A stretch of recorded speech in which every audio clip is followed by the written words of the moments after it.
Here is a pattern. This is one of my patterns. This is the Mia dress. And I want to explain to you exactly what the pattern consists of. Because it's confusing. Some people think the pattern of the fabric, like my polka dots are a pattern. But this pattern is actually like a blueprint for your garment. So it usually starts off with an envelope that has a descriptive image on the front, and then some measurements usually. Inside, when we take the pattern out of the envelope, we also get an instruction booklet usually and a paper pattern. So we have this paper pattern that opens up, and it's a big flat piece of paper and has a bunch of lines on it, which is kind of confusing to a lot of people. But if you look closely, all of these lines are significant, and there's some pretty significant information on your pattern pieces. So what I usually tell my students is to separate the pattern pieces from each other first. So there's a distinctive difference between one pattern piece and another pattern piece because there's a white space in between. So once we separate those pieces, they become easier to understand. There's also a legend on your pattern, and the legend tells you what size and line type correspond to your size.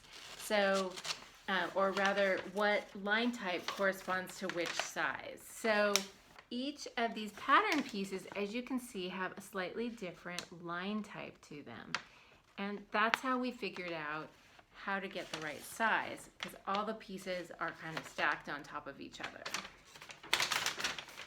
So your paper pattern pieces, after you cut them out of your fabric, they get sewn together, and when they're sewn together, they become a 3D object. So the pattern has been created to fit around a human body. So that is what that part of the pattern is. And then we have an instruction booklet. And in your instruction booklet, you should have all sorts of information. On this one, we have, on the front, we have a picture of the garment, a sketch of the garment, which is very helpful. And then we also have sizes, like size information on the instruction booklet.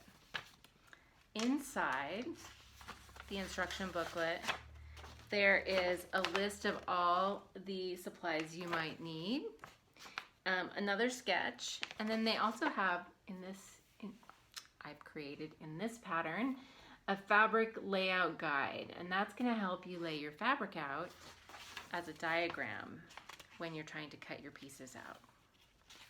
As you move through the pattern instructions, you will find that you have a step-by-step written and visual description of what you're supposed to be doing.